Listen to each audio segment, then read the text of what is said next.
आज की कहानी उन लोगों को जरूर सुननी चाहिए जो कि रिसोर्सेज की कमी की वजह से अपनी किस्मत को कोसते रहते हैं और अपनी जिंदगी में कुछ नया करने की ट्राई तक नहीं करते। ध्यान से सुनिएगा। तो हुआ कुछ यूं कि एक लड़का काम की तलाश में गांव से बड़े से शहर में पहुंच जाता है। अब उसके पास पैसों की कमी होती है, इसके लिए उसे जल्द से जल्द नौकरी ढूंढनी थी। अब वो आसपास पता करता है तो उसे मालूम पड़ता है कि एक बड़ी सी कंपनी है, वहां पे ऑफिस बॉय की जरूरत है। अब जैसे ही वो वहां पर पहुंचता है, वहां का एचआर उसका टेस्ट लेने के लिए थोड़ी बहुत ऑफिस की क्लीनिंग करवा के देखता है। अब उसमें वो परफेक्ट होता है, तो वो एचआर उसे कहता है कि नौकरी तो तुम्हें मिल जाएगी, तुम एक काम करो, तुम अपना मेल आईडी दो, मैं तुम्हें जॉब लेटर भेजता हूं मेल पे। तो वो लड़का प्यार से बोलता है कि सर मेरे पास मेल आईडी नहीं है।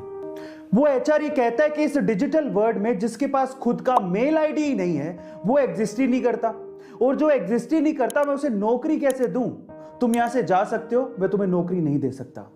वो लड़का निराश हो जाता है, लेकिन सरवाइव तो करना था। गांव से आखिरकार घर छोड़ के आया है, उसके जेब में ना 100 रुपए थे। अब वो क्या करता है, सामने उसे एक सुपरमार्केट दिखाई देता है, वो वहां पे जाता है और सुपरमार्केट से 100 रुपए में टमाटर खरीदता है और घर घर जाकर उन टमाटरों को बेचता है और 100 रुपए से उसके पास 200 रुपए इकट्ठे हो जाते हैं। अब वो बैठ के सोचता है कि यहां पर शहर में जो लोग हैं ना, वो इतने व्यस्त हैं कि वो सुपरमार्केट जाके शायद टमाटर भी नहीं खरीद सकते या रोजमर्रा की चीजें नहीं खरीद सकते। अब उसने ये सोच लिया और ये समझ लिया कि यहां पर पैसा कमाना आसान है, तो वो डेली ये काम करता, जाता सुपरमार्केट, सामान खरीदता, घर घर जाके बेचता। धीरे धीरे करके उसने 1-2 लड़के भी रख लिए। ऐसे करके बिजनेस बढ़ते चले गया और फिर उसने अपना एक ट्रक भी खरीद लिया। फिर वो आसपास के गांव से सब्जियां लेके आता और वहां पर बेचता। ऐसे करके वो बंदा 1-2 साल के अंदर ही मिलियनेयर बन गया। अब एक बार क्या हुआ कि कोई पॉलिसी बेचने वाला, जो फैमिली पॉलिसी बेचता था, वो उसके घर आया और सारा पॉलिसी का फॉर्म भरवा के उससे कहता है कि सर आप अपना मेल आईडी दीजिए, मैं आपकी पॉलिसी को कंफर्म कराता हूं कंपनी से।